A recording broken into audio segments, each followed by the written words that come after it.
Well, but I'm really happy for our team. You know, it's not easy to bounce back when you don't play well and, you know, you lose your first game of the season like we did at Baylor. I thought the response of our guys was tremendous, not just tonight in our game, but leading into the game. You know, we didn't point fingers and have to have, you know, multiple team meetings to pick up everybody's spirit. We got to work. Guys watched the film. We had 2 really good days of practice. I thought today, with all the academic responsibility that they have, they showed up here ready to compete, and we took care of what we needed to. And in fairness to Omaha, you know, they were playing shorthanded without their leading scorer, and it's always difficult when that happens. And they've been on the road quite a bit, but we'll take it, and we're able to, I think, do a number of things that we're trying to be better at. And obviously, we have a big test on Saturday, and that's where we're at now. Is it easier to communicate some of the changes you want to make when you lose a game? Do you guys seem to buy into more of what you're coaching? Yeah, I mean, we have a very coachable team. We just don't have an experienced group across the board. You know, when you consider that, you know, that's Nico, Josh, Zeke, and Christian's first time ever playing in a true road game. I mean, especially against Baylor. Baylor's good, so that was different. And Baylor's the most physical team we've played. They're an excellent offensive rebounding team. They're a really good defensive team. They have, you know, top personnel, bigs around the basket. Vital is a tremendous, unique player. So all that's a first-time experience for them. And however we have the opportunity this year to grow, to be a lot better as we move forward, as long as we learn. And, you know, moving the ball, not taking ill-advised quick shots, the value of taking care of the ball. 15 turnovers on the road makes it hard.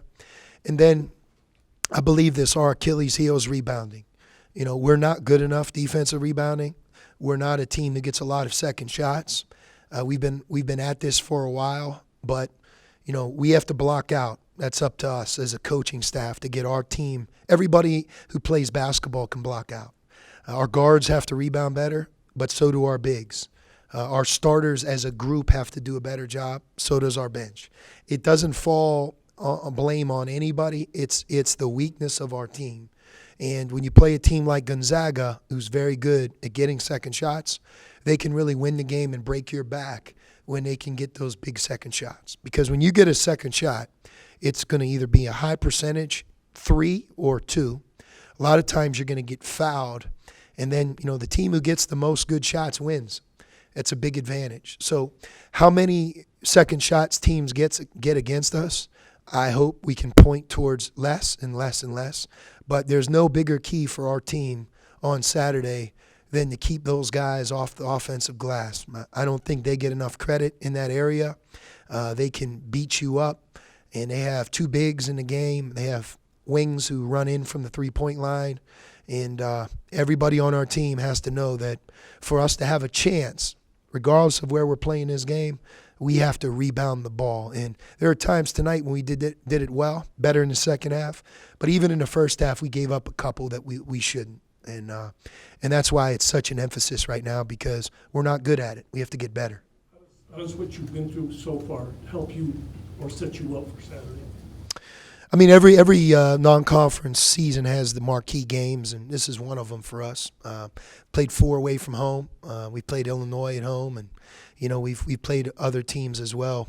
You know, we're moving through our schedule. We have 2 games left: St. John's in San Francisco from the Big East Conference, and we have Gonzaga, who, you know, is one of the top seeds in this year's NCAA tournament. So we have really 2 big tests remaining, and it's not just the games that prepare you, though. It's the practices, the experiences, you know, learning. And you know, we're almost at 50 practices. We've been at this for a while, and the one thing about this non-conference game, it doesn't come at the beginning; it comes at the end. So for us, hopefully, we're going to be more ready. We're going to need to be. More aggressive on the boards, like individually, after the Baylor game. Tonight he had 10 rebounds. Yep. What are your thoughts on the performance? Well, he's somebody that really, you know, we notice. Not only did he have 10 rebounds, but he only played 12 minutes and 50 seconds. So, he had 3 blocks in 12 minutes at Baylor, and then he followed that up with 10 rebounds here and, got to the foul line 4 times. Again, he had 4 second shots. 2 of those he got fouled on, which is my point. But Christian is getting better. He's improving. We've seen it before Baylor, and it's nice that we can sprinkle him in. I think the role that he's in right now is a big one. He gives us a shot blocker. He gives us another guy that can commit fouls. And Christian has good hands. He'll catch it and score as well. So it's nice to see him doing well. It really is. He's worked very, very hard since he came on our campus in June. Does this team need Christian to get going at the offensive end, or is his value really at the defensive end?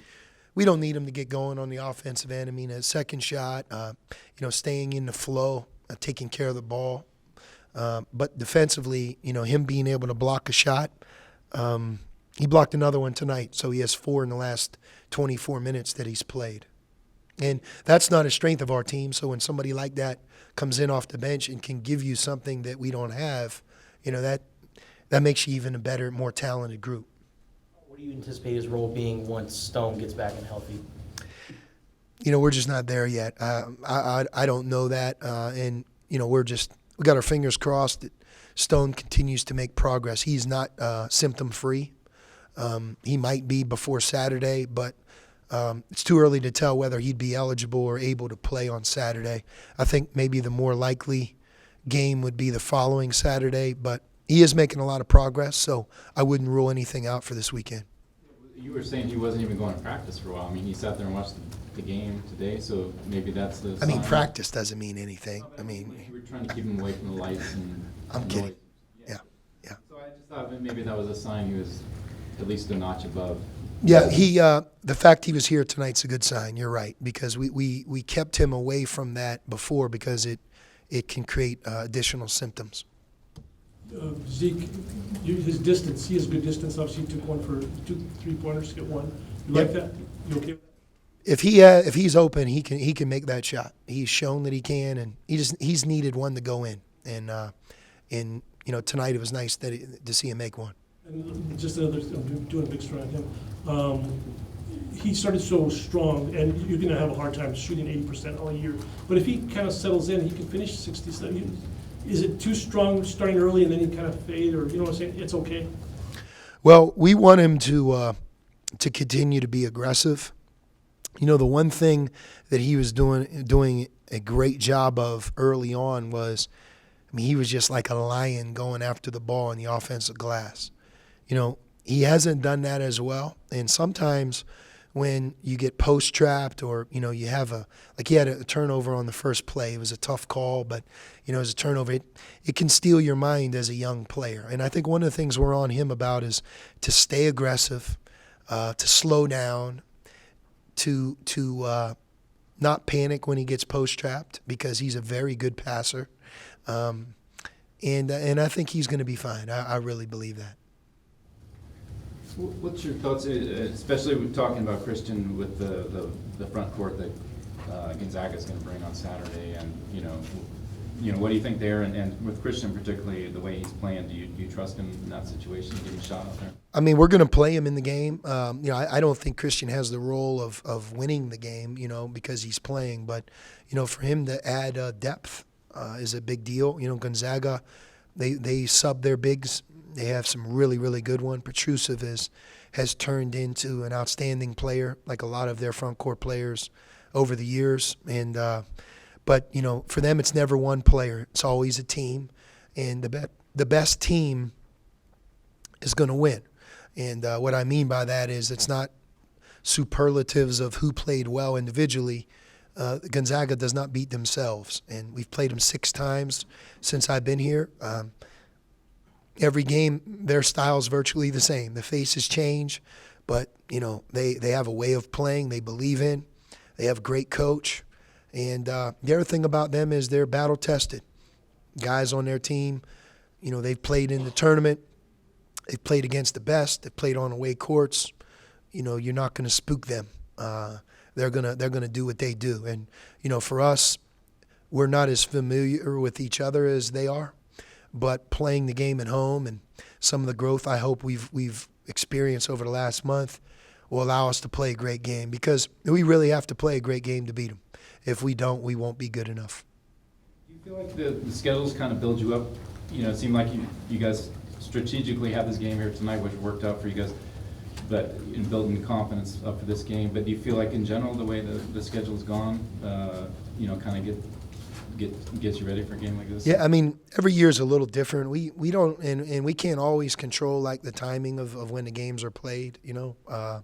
But I believe this, that when our non-conference schedule is over, I think that it will serve us well. It will give us a lot of good opportunities. It will strengthen us and toughen us for what's to come in the Pac-12. We will have played 5 games away from McHale, which we always try to play away from McHale. And we played some really good teams. You know, Illinois, if you followed them recently, man, they've lost a couple heartbreakers. And I don't know how they did tonight against Michigan, but, I mean, they played Maryland on the road and really led for about 36 minutes. I mean, they're good. I think they'll break through at some point this year. So, you know, that game seems like months ago, but that's a team that we played. And even the field in Anaheim, you know, anytime you're playing on a neutral court in California, playing against, you know, a team like Pepperdine with nothing to lose, you know, they can take you down. And I think the fact that we were able to win those 3 gave us a lot of confidence. So I have no regrets about how we've scheduled. It's just a matter of how these last 2 weeks will go. Anything else? All right. Thanks. Thanks, Coach.